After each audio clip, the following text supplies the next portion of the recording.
साथियों नमस्कार, आप देख रहे हैं सुशील कुमार उपाध्याय यूट्यूब चैनल। साथियों, आज की विशेष रिपोर्ट हम उत्तर प्रदेश राज्य से आप तक पहुंचाएंगे, जहां पर उत्तर प्रदेश अनौपचारिक शिक्षा अनुदेशक पर्यवेक्षक संघर्ष समिति की बैठक 23 जनवरी को दारुल सफा में संपन्न हो चुकी है। वहां से क्या अपडेट आ रही है, पूरी रिपोर्ट साथियों हम आप तक पहुंचाएंगे।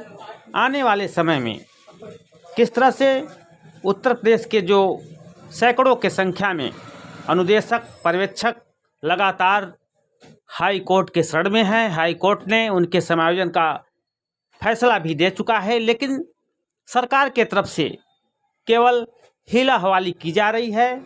जैसा कि मैं लगातार पूरे प्रदेश की अपडेट आप तक पहुंचा रहा हूं, आपको मालूम है कि सर्वप्रथम अप्रैल 2022 को 21 अप्रैल 2022 को माननीय हाई कोर्ट की सिंगल बेंच के तरफ से अनौपचारिक अनुदेशक पर्यवेक्षकों के समायोजन का फैसला आया था। यह फैसला बालिंदर राय बनाम के संदर्भ में आया था, जहां पर अनौपचारिक अनुदेशकों की बड़ी जीत निकल कर आई, जहां पर माननीय हाई कोर्ट ने उत्तर प्रदेश सरकार को निर्देशित किया था कि जिस तरह से अनौपचारिक अनुदेशक पर्यवेक्षकों ने संघर्ष किया, 20 वर्ष की सेवा बीत जाने के बाद उनका संघर्ष जारी था। इसको ध्यान में रखते हुए उत्तर प्रदेश सरकार 6 महीने के अंदर एक नियमावली बनाकर इन्हें किसी भी विभाग में समायोजित करे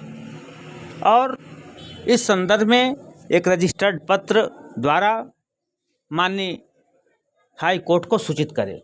लेकिन उत्तर प्रदेश सरकार केवल हीला हवाली करते हुए 2-3 महीना बीत जाने के बाद उसके द्वारा एक याचिका डबल बेंच में दाखिल कर दी गई और अनौपचारिक अनुदेशकों पर्यवेक्षकों का जो समायोजन था उसको रोकने का प्रयास किया।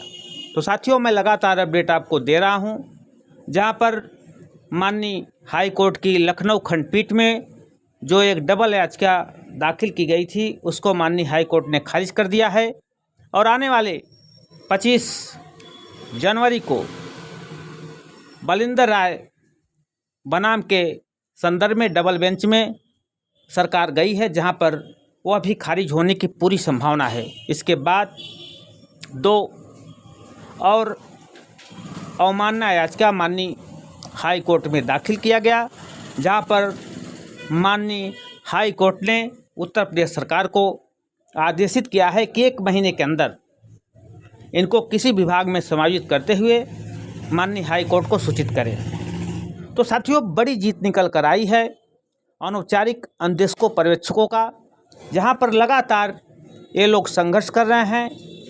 जो अनौपचारिक शिक्षा अनुदेशक पर्यवेक्षक वेलफेयर एसोसिएशन संघर्ष समिति के अध्यक्ष हैं माननीय बालिंदर राय, उन्होंने इस बैठक में कहा कि जो भी अनौपचारिक अनुदेशक पर्यवेक्षक हैं उन्हें हताश निराश होने की ज़रूरत नहीं है।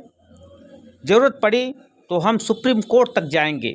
जिस तरह से बिहार में माननीय सुप्रीम कोर्ट ने अनौपचारिक अनुदेशकों पर्यवेक्षकों के संदर्भ में फैसला दिया था, आज वहाँ पे जो अनौपचारिक अनुदेशक पर्यवेक्षक हैं आज वे चतुश्रेणी कर्मचारी के रूप में समायोजित हैं और नियमित वेतनमान ले रहे हैं। उसी तर्ज पर उत्तर प्रदेश सरकार भी लगातार संघर्ष कर रही है और इनका समायोजन रोकने का प्रयास कर रही है। तो इससे आप लोगों को हताश निराश और घबराने की ज़रूरत नहीं है। आपका जो संगठन है लगातार आपके लिए प्रयास कर रहा है। आपको मालूम हो कि अनौपचारिक अनुदेशक पर्यवेक्षक 2001 से अब तक सरकार के आगे पीछे घूम रहे थे, लगातार वे संघर्ष कर रहे थे, लेकिन सरकार के तरफ से केवल उनको आश्वासन की घूंटी पिलाई गई। उसके बाद 2016 में उच्च न्यायालय इलाहाबाद की खंडपीठ लखनऊ में माननीय बालिंदर राय की अध्यक्षता में एक केस इनके समायोजन हेतु दाखिल किया गया, जहां पर 21 अप्रैल 2022 को प्रथम फैसला अनौपचारिक अन्वेषकों पर्यवेक्षकों के संदर्भ में आया। इसके बाद दर्जनों जो फाइलें लगी थी उनका भी इसी केस के परिप्रेक्ष्य में आर्डर आया कि इनका भी समायोजन बलिंदर राय के केस में जो आर्डर माननीय हाई कोर्ट ने दिया उसी तर्ज पे किया जाए। तो साथियों, लगातार आपका संगठन प्रयास कर रहा है, आपको हताश निराश होने की ज़रूरत नहीं है और लगातार पूरे प्रदेश की जो भी जानकारी अनौपचारिक अन्वेषक पर्यवेक्षकों के संदर्भ में आती है हम त्वरित आप तक पहुंचाते हैं। जिस तरह से आपका प्रदेश का जो संयोजक है, जो अध्यक्ष है, लगातार आपके बहाली के लिए काम कर रहा है।